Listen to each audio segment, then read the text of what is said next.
Now let's start with today's story. I still remember the day vividly. I was stationed overseas when I received an unexpected delivery. Divorce papers, neatly sealed, sitting at my doorstep. My heart sank as I stared at them, disbelief and hurt mingling in my chest. I immediately dialed Linda's number. "Linda, what is this?" I asked, trying to steady my voice. Her tone was icy as she replied, "That's right, Brian. I'm filing for divorce, and I'll be seeking a substantial amount of alimony. It's your fault for constantly neglecting us, our family." Before I could even process her words, Karen's small voice joined in from the background. "That's correct, Daddy. You have to take responsibility." Hearing my daughter side with her mother only deepened the sting. Linda continued, almost savoring every word. "This will make our lives easier." Inside, I was already formulating a plan, one that would turn the tables. I had decided that if I were to get a divorce, I'd do it on my own terms. I planned to move abroad and, in a twist of fate, even transfer everything into her name. It was a calculated move, born out of betrayal and a desire for control. For context, let me tell you a bit about myself.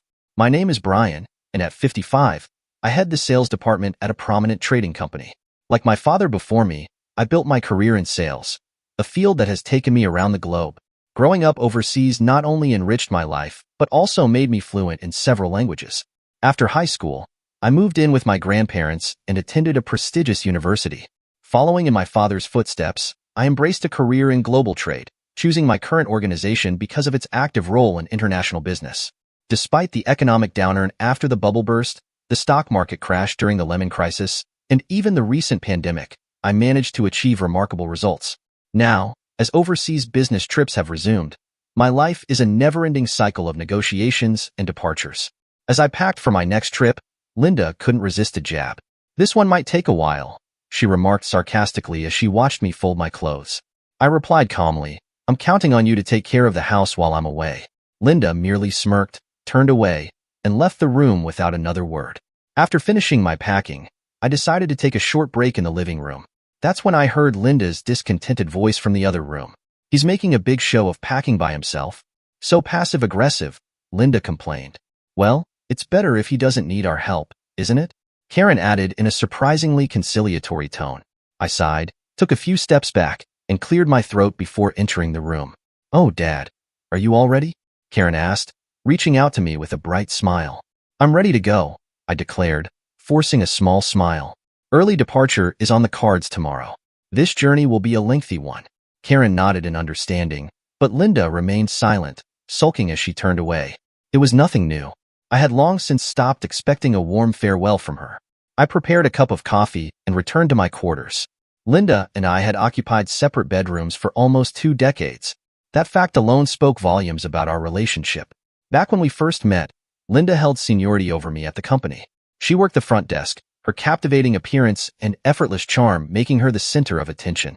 Men from all corners of the office flocked to her, each desperate to capture her affection. I, on the other hand, was different. Having grown up abroad, I lacked experience with women.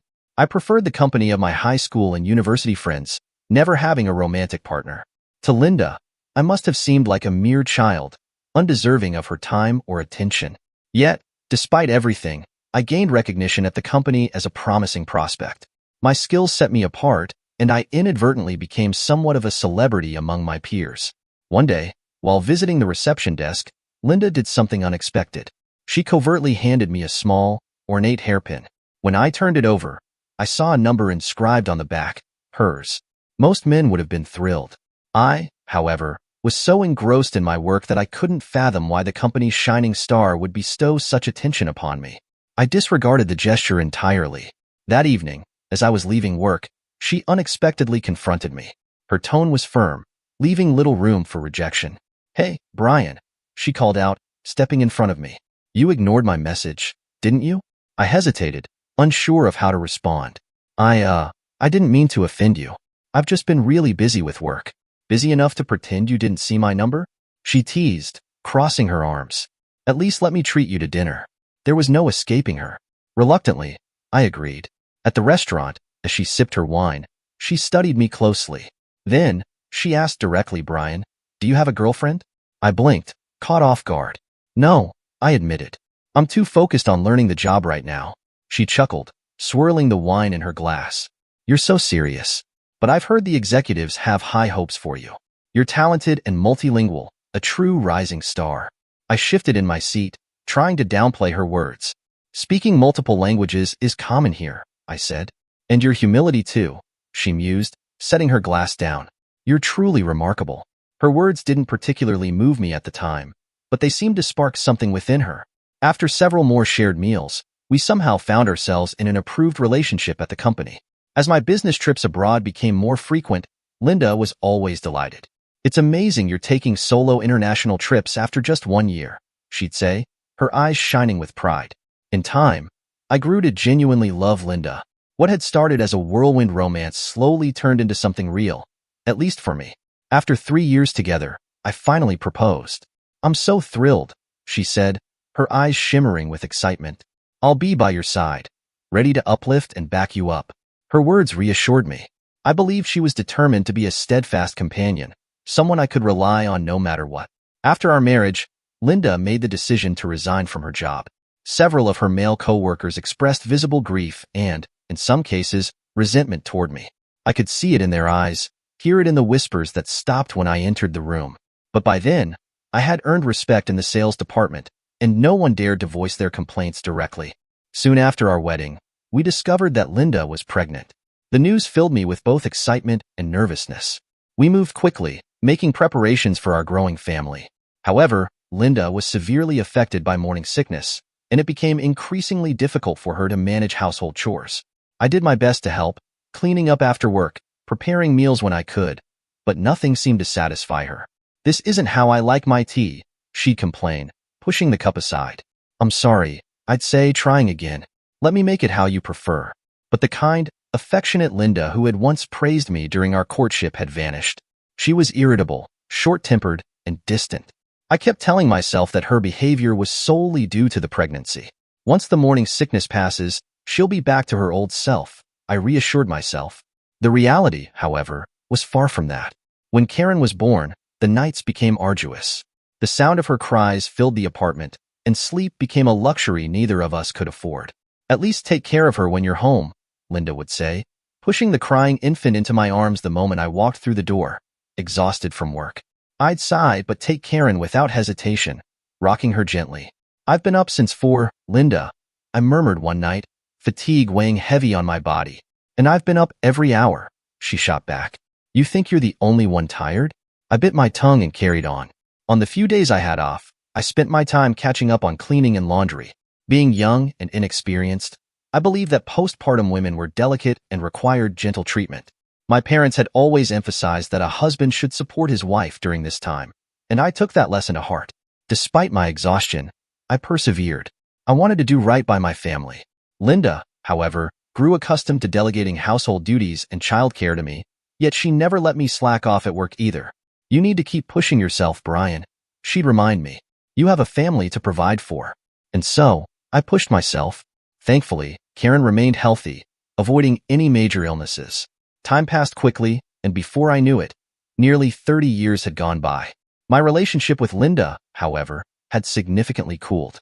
Conversations were minimal, affection was non-existent, and the warmth that once existed between us had faded into something distant and transactional. Nonetheless, I took pride in the fact that I had given my all for my loved ones. 5 years ago, when I was promoted to department head, I took it as a sign that my sacrifices had paid off. As part of the promotion, we moved into a luxurious high-rise apartment, something Linda had always wanted. Now this, she had said, gazing out at the city skyline, is how a department head should live. After all, a department head at a prestigious firm is expected to reside in such a setting. For a time, Linda seemed content, and we coexisted harmoniously. There were no heated arguments, no icy glares, just a quiet, almost mechanical routine between us. I had learned to keep my expectations low, and Linda seemed satisfied as long as things went her way. Regrettably, that peace was short-lived. Before long, her attitude turned cold once more. She was willing to handle Karen's needs, but when it came to anything concerning me, she refused outright. You can handle your own mess, she'd say whenever I asked for even the smallest help. The misery of performing household tasks with my weary, aging body was indescribable. My back ached. My knees protested every time I bent down to pick something up, but Linda never spared me a glance. Thoughts of divorce crossed my mind more times than I could count. Wouldn't it be easier? I often asked myself, wouldn't it be better to walk away? But something always held me back. Maybe it was the weight of routine, the endless responsibilities, or simply the fact that I was always too occupied to truly plan my escape. And then there was Karen. Having her nearby deterred me from following through, even if our relationship had changed over the years. I knew Linda spoke ill of me, often within earshot, as if she wanted me to hear but didn't care enough to say it to my face. All right then, I'm off, I muttered early one morning, standing alone in the hallway before leaving for work. No response came from Linda, not that I expected one. These days, work was where I felt most purposeful. It was the one place where I was still valued, where I still had a role to fulfill. After successfully completing my travel procedures and boarding the plane, I finally let my eyes close. I was exhausted. Sleep had eluded me the night before, my thoughts heavy with the burdens of the life I led. As I drifted between wakefulness and sleep, I found myself replaying yesterday's conversation between Linda and Karen, their words echoing in my mind like an unwelcome refrain. Acting as if you've done nothing wrong, with that holier-than-thou attitude. That's what I can't stand. Linda had complained the moment I stepped out of the living room with my coffee. Well, it's because of him working hard that we can enjoy our life, isn't it? I really wish you'd try to keep him in a good mood a bit more, Karen had replied, her voice light, almost teasing. I had paused for a moment, standing just out of sight, listening. Karen had always been attached to me as a child, always calling, Dad, Dad. But as she hit puberty, she began to push back, rebelling against me. Linda, who had never been much of a caretaker, seemed to gain favor in Karen's eyes during those years. She was fashionable, youthful, everything a teenage girl admired. It was only natural that she gravitated toward her. Linda, indifferent to parenting, must have found Karen's sweet words and laughter an easier partnership than dealing with me, the nagging father who worried about expensive decisions like high school and college enrollment. Karen, more cunning than Linda, had learned how to navigate between the two of us, playing to each of our expectations to benefit herself. At first, I had been troubled by her rebellious streak, but when she became more docile, I was relieved. That relief, however, was short-lived, because a certain event made me realize her true nature was twisted. I used to criticize Karen for not finding a job after graduating from college. Are you planning to do anything, or is this just more bridal training? I would say whenever I saw her lounging around. She would just laugh it off, twirling her hair. Dad, do you know any good guys at your company? I want to find someone reliable and wonderful like you. Her words were sugary sweet, but I could hear the calculated undertone beneath them. I'd force a smile. Well, if I see someone promising, I'll introduce him to you. But my heart had grown cold. Karen wasn't looking for love. She was looking for convenience. Just like her mother. One victim in this family was enough. So, I dodged the topic, pretending to keep an eye out but never making any real effort. Then, one evening, as I passed by the living room, I heard her whining to Linda. You know, he never introduces any men to me. I'm already 28. I want to get married soon and become a graceful stay-at-home wife like you, Mom. Linda chuckled, sipping her wine. Well, you're already in the midst of your elegant bridal training, aren't you? Boring guys like him are just a drag anyway, Karen scoffed. Wouldn't recommend. They giggled together like schoolgirls. But hey, Linda added, her voice dropping into something more playful. If you want to have fun, there are plenty of ways to do that, right, Mom? Really? Saying that in front of your daughter? They burst into uncontrollable laughter. I stood at the doorway, watching them, unnoticed. For a moment, I felt something tighten in my chest. What am I going to do with these two? I thought. But no matter what, they were my family. Suppressing the unease in my gut, I walked to the kitchen, poured myself a coffee, and took a long sip. The bitterness spread across my tongue, leaving behind an emptiness I couldn't shake. That night, I found myself unable to sleep. Before I knew it, I had arrived in Bangkok. I must have dozed off at some point, lost in thought. Stepping off the plane, I felt a strange sense of refreshment, a stark contrast to the weight I carried when leaving home. At the airport, the local staff was already waiting for me. They greeted me politely and guided me to our branch office. Business in Thailand was crucial for our company, a vital hub in Southeast Asia. Our negotiations went smoothly, and before long, the deal was finalized. On the last day of my trip, as I was packing to leave, the hotel staff knocked on my door. Sir, a letter for you. A letter? I frowned, taking the envelope. Why would someone send mail when an email or phone call would be easier? The return address was from Osaka, Japan, and it was addressed to me personally. Curious, I tore it open. Inside was a single piece of paper. I unfolded it, and there it was, a divorce paper, signed and stamped by Linda. Sending the divorce papers all the way to Bangkok. Couldn't she have waited until I got back home? Frustrated, I pulled out my phone and dialed Linda's number. She answered almost immediately. "Oh, how unusual," she cooed. "Did the post arrive by any chance?" "Yeah," I replied, keeping my voice steady. "The divorce papers did." "What's this all about?" Linda let out a triumphant laugh. "What do you think? I want a divorce. You've been neglecting the family so much that I've finally run out of patience. Is that so?" I said flatly. She scoffed. "I'm serious. Even our daughter agrees with the divorce." Before I could get a word in, she rattled on. "So there you go. I'll be taking a hefty alimony. Thank you very much. It's all your fault for always disregarding the family." In the background, I heard Karen's voice. "That's right. It's all Dad's fault. You better take responsibility," she sneered. "This will make our lives easier." Linda burst out laughing. "Come on. Why so silent? Shocked at being dumped? Or maybe you're crying over there." I exhaled slowly. "Understood. Let's get a divorce." For a moment, there was silence on the other end. Then, Linda's tone turned smug. "Oh, that's quick. No begging?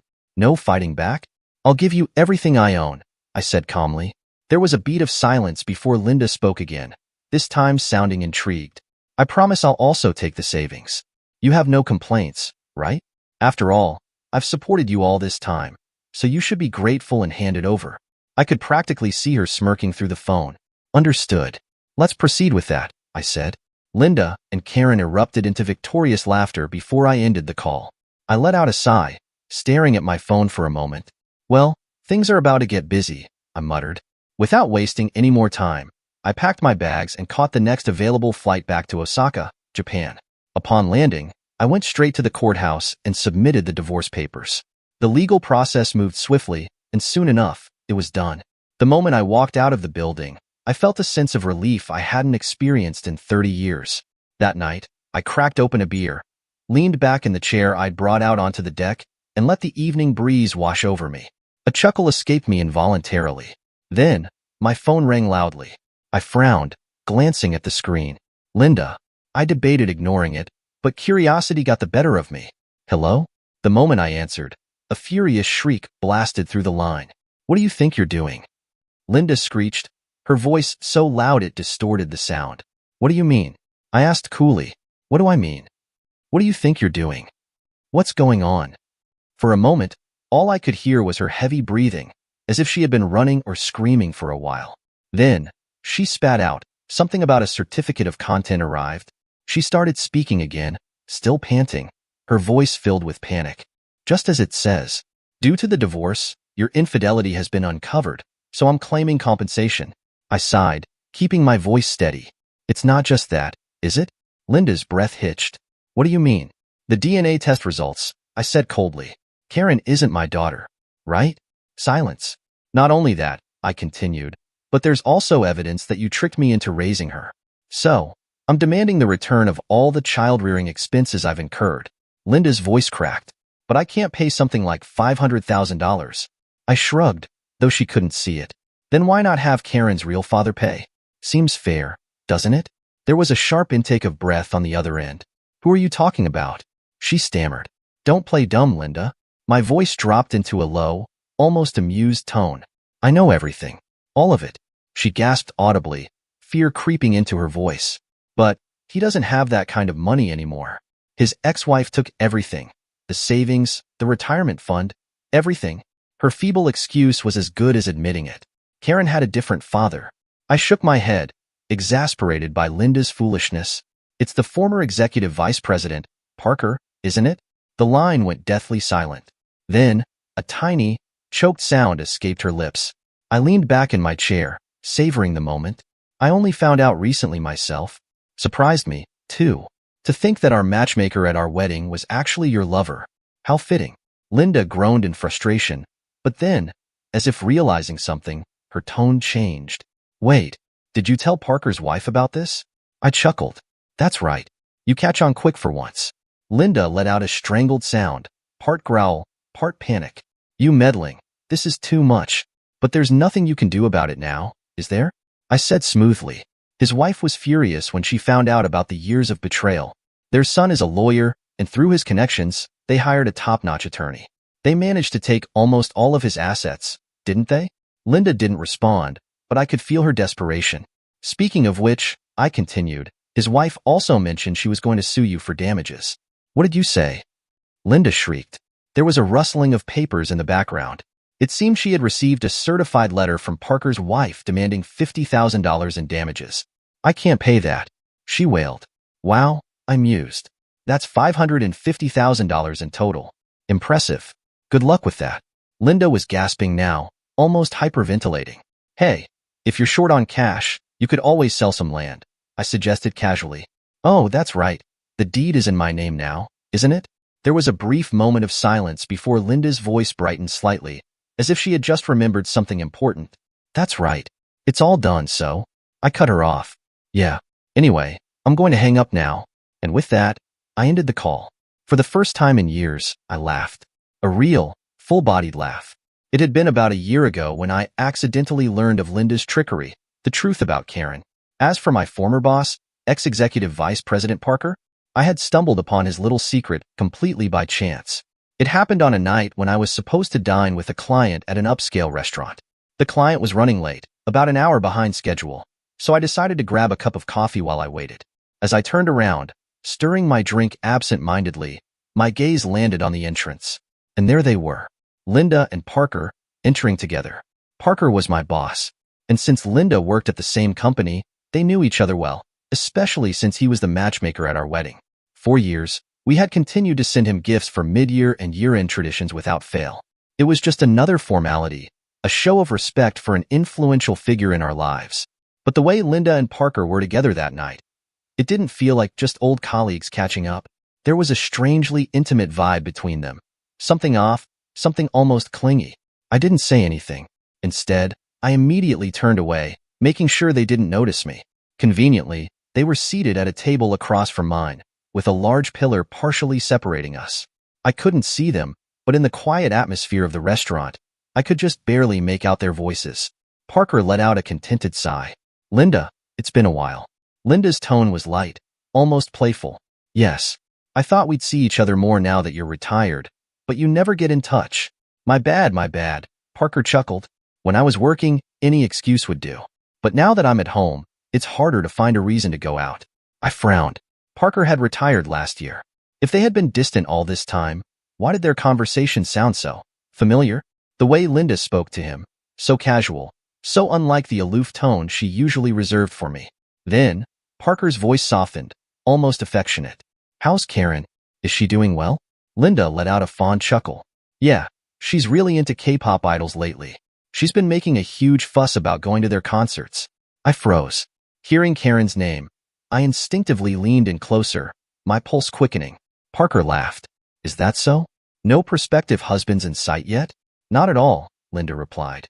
I keep telling Brian to introduce her to some promising young men, but that incompetent fool can't bring a single decent suitor. I stiffened. Did she just call me incompetent? Parker let out a low laugh, mocking. That's to be expected of him. He's not the type to think ahead. Raising someone else's child for 30 years without a hint of suspicion just shows how oblivious he is. I felt my blood turn to ice. Someone else's child. The words echoed in my mind, over and over, leaving me reeling. What did he just say? Linda hummed in agreement. It was right after Brian proposed to me, so I let my guard down. But it's good Brian never doubted it, Parker continued. He believed she was his own. A burst of laughter followed. Light, joyous, like it was the funniest thing in the world. Then, Parker's voice softened, almost wistful. I really want to tell everyone she's my daughter. My wife and I only had sons, so having a daughter later in life is special. I'm pleased to hear you say that. Karen knows you're her real father and is proud of it, Linda responded. My breath hitched. Is that so? Parker's voice carried an unmistakable warmth. If she wants anything, make sure she tells me. I want my precious daughter to have the best. Linda chuckled. Let's go dine at a fancy restaurant together sometime soon, she suggested, her tone wheedling. But I was far beyond caring. Karen knows her real father and is proud of it. My vision darkened, cold sweat breaking out across my skin. I felt faint, barely processing the rest of their conversation. Somehow, I managed to leave the restaurant unnoticed, my legs moving on instinct rather than will. I fumbled for my phone, my fingers trembling as I dialed my client's number.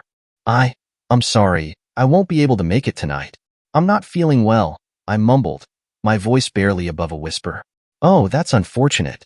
Don't worry about it. Take care of yourself, my client responded, concern evident in his tone. Strangers are far kinder. I found myself muttering those words under my breath as I hung up. My former boss, my wife, my daughter. I had been betrayed by all of them. I don't even remember how I got home. When I came to, I was lying on my bed, staring at the ceiling. Neither Linda nor Karen had returned yet. I swore I would uncover the truth. Hiring a private investigator didn't take long. The results, however, shattered whatever remained of my already fragile world. Linda and Parker had been involved in an affair. Worse, it had started even before she married me. It wasn't hard to confirm. A conversation with a retired colleague revealed that their affair had been quite well known back then. I had been the only fool in the dark. Then came the DNA test. One night, Karen stumbled home drunk and passed out in the living room. Watching her sleep, I felt utterly miserable. Doubting the paternity of the daughter I had once cherished left a hollow pit in my stomach. But I had to know. I carefully took a saliva sample, my hands steady despite the storm raging inside me. Days later, the results came back. She wasn't my biological daughter. I laughed. A dry, hollow laugh, void of any humor. As I looked at the evidence of Linda and Parker's infidelity, the DNA results confirming my worst fear, I made a vow. I would use this to drag them through the mud. A year passed. I waited patiently for the right moment. Then it came. Linda claimed she was going to a hot spring with friends. Instead, she went out with Parker. I didn't miss my chance. I contacted Parker's wife, revealing everything. I showed her the evidence, every detail I had gathered. She turned pale as she examined the proof, gripping the documents so tightly her knuckles whitened. When she finally looked up at me, her voice was eerily calm. I'll make sure he loses everything. She kept her promise. With the help of a top-notch lawyer and her son, we stripped Parker of everything. He was cast out, just as she had vowed. 3 days later, she called me. It's your turn now, she said, her tone chilling in its finality. And so, I acted. Linda called me soon after, her voice frantic. What's the meaning of this? She screamed the moment I picked up. I smirked, letting the silence drag just long enough to make her squirm. What do you mean, what's the meaning of this? Maybe you should expand your vocabulary. Her breathing was heavy, frustrated. You transferred the deed to that land, that remote mountain. It's practically worthless. I talked to a real estate agent, and they said I'd lose money selling it. The maintenance fees and taxes are a nightmare, Linda shrieked. I leaned back in my chair, completely unfazed. You said you wanted everything I owned. I replied smoothly. I just made your wish come true. I smirked, letting my words sink in before adding, thanks, by the way. That land from Grandpa was a burden, so you taking it off my hands really helped me out. Silence. After my sarcastic thanks, Linda probably fell into sheer anger. I could almost imagine her trembling with fury on the other end. Then, suddenly, a voice shouted in the background. Mom, it's a disaster. Wait, Dad? Is that you? The call switched to video, and I was met with Linda's furious face while Karen stood beside her, pale as a ghost. I just went to the bank to check our account, Karen stammered, looking frantic. Mom, calm down. There's less than $100 left. Linda's jaw dropped. That's impossible, she whispered, her voice tight with panic. Karen turned her sharp glare toward me. Dad, what's going on? I met her gaze without a hint of sympathy. There's no money left because you all spent it, I said simply. Linda's face contorted in rage. Take a good look at my paycheck. It gets deposited right into our account, but almost every month, it just disappears. And what about the bonuses? She snapped. Where did they go?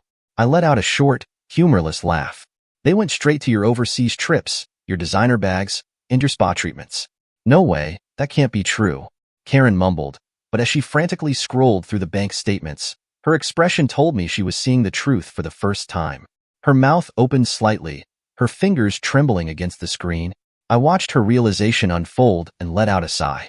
You know, Brian, Linda hissed, it's your job to take care of your wife and daughter. Yet you haven't managed to save a single penny. You're utterly incompetent. I tilted my head slightly, my tone chillingly calm. I have. Linda blinked, caught off guard. I haven't bought a single thing for myself since we got married, I continued. Everything was for you and Karen. And what did I get in return? I leaned forward, staring straight into the camera. Betrayal and mockery. Neither of them spoke. Why? I said, voice quiet but firm. Should I satisfy someone who treats me like that? Then, behind Linda, I noticed movement. A shadow lurking just past the doorframe. And then, stepping into view, was Parker. His clothes were wrinkled, his hair disheveled, and he had the audacity to smirk like he belonged there. My stomach turned. Kicked out by his wife, he must have ended up at Linda's place. The sheer gall of it. Brian, he said, forcing a casual tone. Long time no see. I let out a slow breath, steadying myself. Long time no see, Mr. Parker, I replied firmly. His face twisted, caught off guard by the lack of warmth in my voice. I wasn't done. After betraying people for so long, now you're kicked out with no home or money. I narrowed my eyes at him. What do you want from me? Parker let out a nervous chuckle, rubbing the back of his neck. What's the matter, Brian? That's not like you, he said, attempting to sound amused. We're talking about the wife you've been with for 30 years and the daughter you cherished. Stop being petty and help them out, will you? My blood boiled. Help? I exhaled slowly, forcing my anger down. Why should I? I asked, voice cold. Why don't you help Linda and Karen if you care so much? Parker shrugged, shaking his head like some kind of tragic figure. Brian, I'm just an old man now. My relationship with Linda wasn't what you think. She was just helping me out. He sighed dramatically. So please, with a generous heart, help Linda and Karen. He hesitated before adding, and me too, in our time of need. I stared at him, disgust curling deep in my gut. I watched him, realizing he might have always been this shameless. But it was only now becoming clear. Just then, Karen cried out, nearly screaming, Dad, your daughter's in trouble. We can't even afford food. You stopped the credit card, remember? It's been unusable since yesterday. I didn't flinch. Then maybe you should work and support your real father, I replied coldly. Karen froze for a moment, her eyes flashing with defiance. What are you talking about? You're my father. I leaned back, trying to keep my tone steady. Didn't you say you'd rather have a rich executive as your father than someone incompetent like me? I said, trying to guide her to the truth. If that's the case, you should cherish that father you're so proud of. Karen exploded. What are you talking about? Sure, I heard he was rich and had a fancy degree, but now he's just a broke, jobless old man. I don't need someone who can't even buy me anything. I watched her stomp around the room, her anger boiling over. Beside her, Parker looked petrified, his face drained of color. That's right, Karen snapped, her voice dripping with disdain. You transferred all your assets to Linda, didn't you? Then this house belongs to her. She turned her attention to Linda. We could sell it and get a significant amount of money. Panicked, Parker blurted out, yes, that's right. It's a high-rise luxury apartment. It might fetch around $1 million, right? Karen's anger seemed to vanish in an instant as she flashed a grin. That's amazing. We're set for a while. Parker turned to me, now looking almost cheerful. Brian, my apologies, but we're going to sell this condo you bought and use the money for living expenses and alimony payments. I couldn't help but laugh, my voice cold and biting. What are you talking about?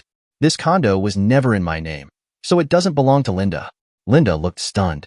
But that's not what you promised. You said you'd give me all your assets. I smiled, the sarcasm thick in my voice. Yeah, that's why I transferred the ownership of those mountains to you. Plus I gave you the furniture and appliances you bought for your hobbies, even though they were bought with my card. Those mountains are nothing but a nuisance. Linda slumped to the floor in disbelief. Then whose name is this condo under? Karen demanded, her tone shifting from anger to curiosity. Just then, a man popped up beside me, causing Karen and the others to scream.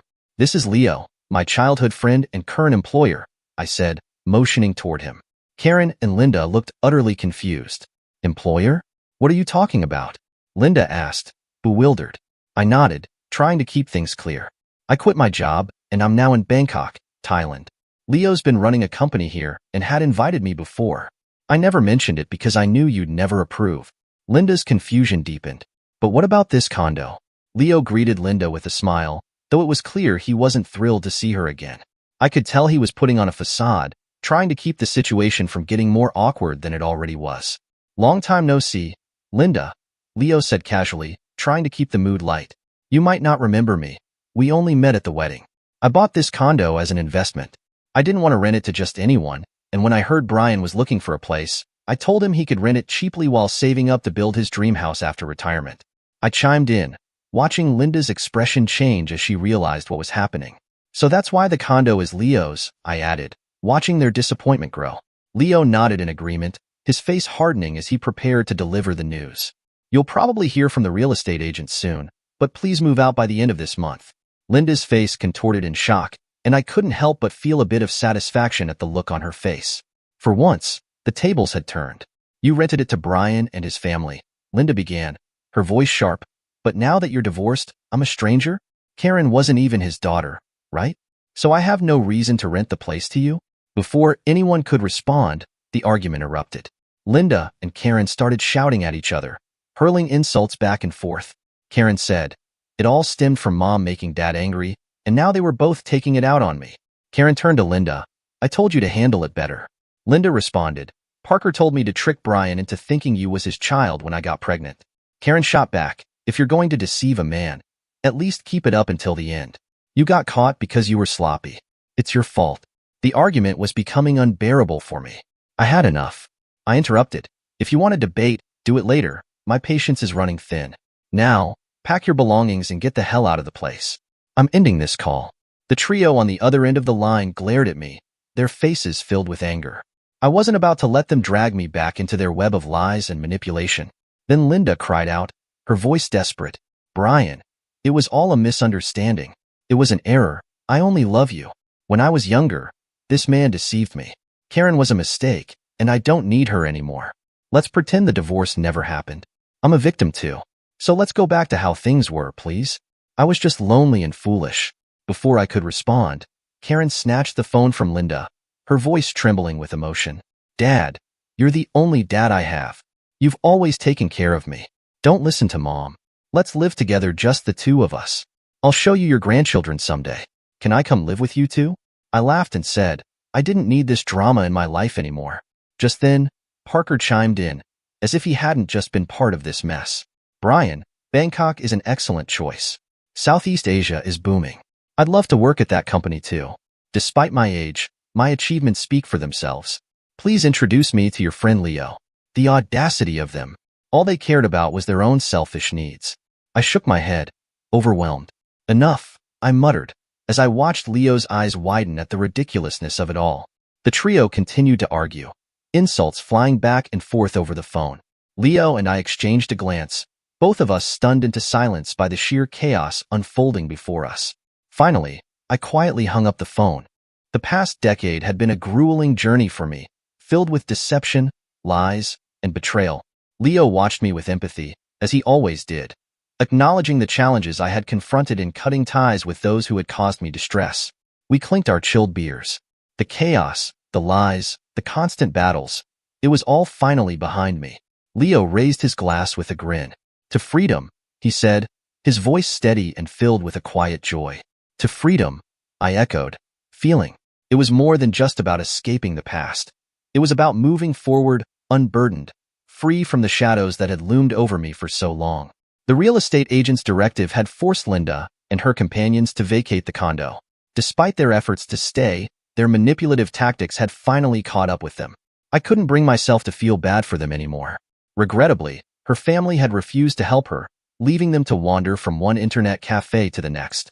It was hard to believe how far they had fallen from the comfortable life they had once known. Parker's circumstances were even worse. His wife's powerful connections had made it impossible for him to secure any kind of employment or lodging. His desperation had driven him to an unfortunate and violent outburst on Linda and Karen, which ultimately led to his arrest. I couldn't help but shake my head. The man had made his bed, and now he was lying in it. As I reflected on these events, a sense of vindication settled in. But beneath that, there was a bittersweet realization of the profound personal toll that betrayal and adversity can take. It wasn't just about the drama they had caused in my life. It was about how much of my own self I had lost in the process. It all had changed me, but in a way, it had also taught me the value of who I was and who I had around me. Linda and Karen had vanished from the city without a trace. There were whispers, rumors swirling about them hiding out in some distant mountain village, living in isolation. They had gotten exactly what they deserved, solitude and shame. Since then, I had joined Leo's company, and our sales had steadily climbed. The work was challenging, but it was honest. The people here were kind, filling the void left by Linda and Karen, offering support and camaraderie. I found myself looking forward to those quiet moments after work, sitting with Leo, discussing the business, reminiscing about the good days when life seemed simpler. Man, remember when we used to get all tangled up in their mess? Leo chuckled one evening, taking a long sip from his beer. You couldn't have imagined this life, could you? I laughed, feeling a sense of peace settle within me. Not even close. But it's better this way. I'm thankful for where we are now. We sat in comfortable silence for a few moments, the sound of the city outside mingling with the clink of glasses and the soft murmur of other conversations. I felt deeply grateful for this change, for the people around me who were real, who cared, and who wanted nothing but to see each other succeed. Reflecting back on the years that had passed, I realized how much time I had wasted. I had misjudged people, trusted the wrong individuals, and invested in relationships that only brought me pain. But those lessons had taught me to treasure the wonderful company I now had, to appreciate the ones who stuck by me, the ones who understood, the ones who helped me rebuild. And as I looked to the future, I knew my priorities had shifted. I would cherish the relationships I had, those that were built on trust, respect, and mutual care. The past had its lessons, but the future was where I would make my mark, surrounded by people who genuinely mattered. I would never again take for granted the precious time I had with them, knowing how easily it could slip away. Dear listeners, please share your thoughts in the comments section below, and don't forget to like, share, and subscribe.